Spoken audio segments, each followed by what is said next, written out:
रामैया को उसी गांव में खुद का एक खेत होता था।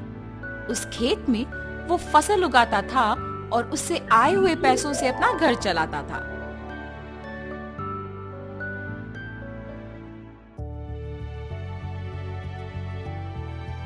हमेशा की तरह इस साल भी फसल तो मैंने उगा दिया। अब गर्मी की मौसम शुरू होने वाली है, जल्द ही तरबूज के बीज डालने पड़ेंगे। ऐसे सोचकर तरबूज के बीज लेके अपने खेत की ओर जाता है। अरे रे, मैं तो भूल ही गया कि इस साल गांव में पानी नहीं है।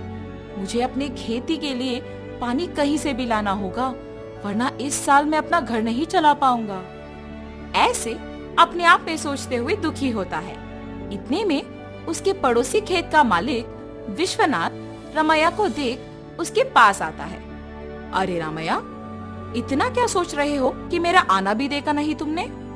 विश्वनाथ, तुम्हें तो पता है कि मैं हर साल चावल की फसल के बाद तरबूज उगाता हूँ, मगर इस साल गांव में पानी ना होने के कारण मैं तरबूज नहीं उगा सकता हूँ। मैं अपना घर कैसे चलाऊंगा?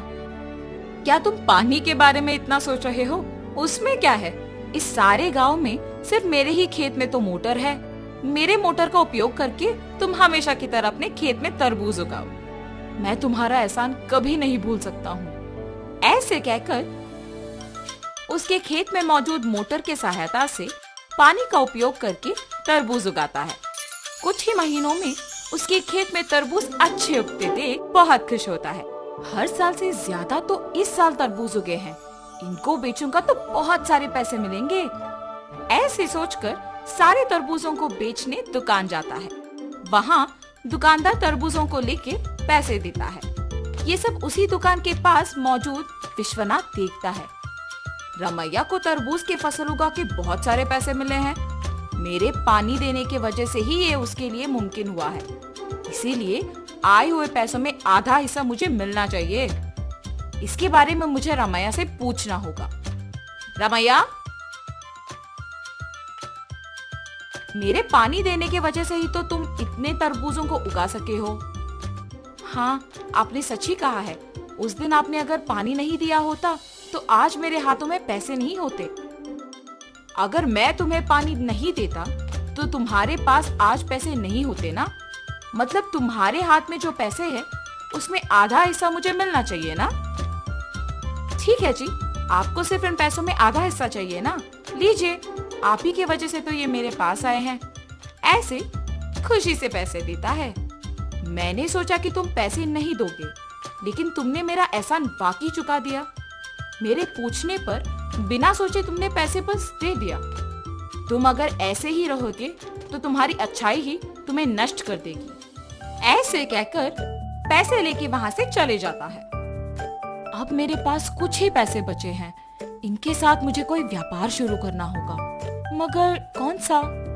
ऐसे सोचते रहता है। इतने में ही बगल में उसे एक आदमी कटे हुए तरबूज एक बंडी पे बेचते हुए नजर आता है। प्यास लग रहा है, एक तरबूज का टुकड़ा खाऊंगा। उस तरबूज वाले के पास जाता है और पूछता है, बाबू, एक तरबूज का टुकड़ा मिलेगा? जी हाँ। एक तरबूज का टुकड़ा कितने का है? सिर्फ 5 रुपए है जी। एक तरबूज का टुकड़ा 5 रुपए का है? एक पूरा तरबूज तो बहुत कम पैसों में मिल जाएगा। मैं मेरे पास के सारे पैसों से तरबूज खरीदूंगा और उन्हें ऐसे टुकड़े बना के बेचूंगा। ऐसे मुझे बहुत पैसे मिलेंगे। तुरंत उसको पैसे देके उसके पास के सारे तरबूज लेके जाता है। उन तरबूजों को एक बंडी के ऊपर रख के उन्हें अच्छे टुकड़ों में काट के बेचने लगता है। ऐसे उसका व्यापार बहुत अच्छा चलता है। हर रोज की तरह एक दिन वो जब तरबूज बेच रहा था, आप सबको पता है कि इस गांव में कुछ दिनों से चोरी हो रही है। जो भी इन चोरों को पकड़ के जमींदार जी के हवाले करेगा, उनको जमींदार जी अभिनंदन करके तोहफा देंगे। उस विज्ञापन को रामैया सुनता है। उस दिन दोपहर को 4 आदमी उसके पास आते हैं। बाबू, हमें 4 तरबूज के टुकड़े दो ना। बाबू, आपको इस गांव में मैं कभी नहीं देखा। गांव में नए आए हो क्या? हाँ जी। किसके घर में रह रहे हो बाबू? पास में जान पहचान के लोग हैं तो उन्हीं के घर में है। इतने में रमैया को सुबह का विज्ञापन याद आता है। वो लोग भी हिचकिचाते हुए उसको पैसे देके जल्दबाजी में वहाँ से निकल जाते हैं। मुझे इन लोगों को देख के लग रहा है कि यही वो चोर हो सकते हैं। इनका पीछा करूंगा तो सच पता चल जाएगा, मेरा शक भी चला जाएगा। ये फैसला करके उनका पीछा करता है। उन लोगों को एक घर में घुसते हुए देखता है। खिड़की में से उन लोगों को देखते रहता है। हम लोगों पे शक आए इससे पहले हमें जमींदार के घर में चोरी करके इस गांव से बाहर निकलना होगा।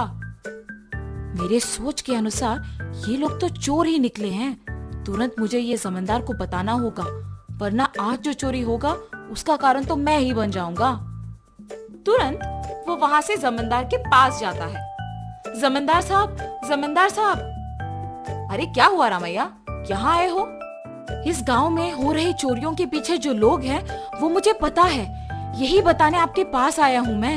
इतना ही नहीं, मैं उन्हें ये कहते हुए सुना कि वो आज आपके घर में चोरी करने वाले हैं, इसीलिए तुरंत आपके पास आया हूँ। ऐसे सब कुछ जमींदार को बताता है।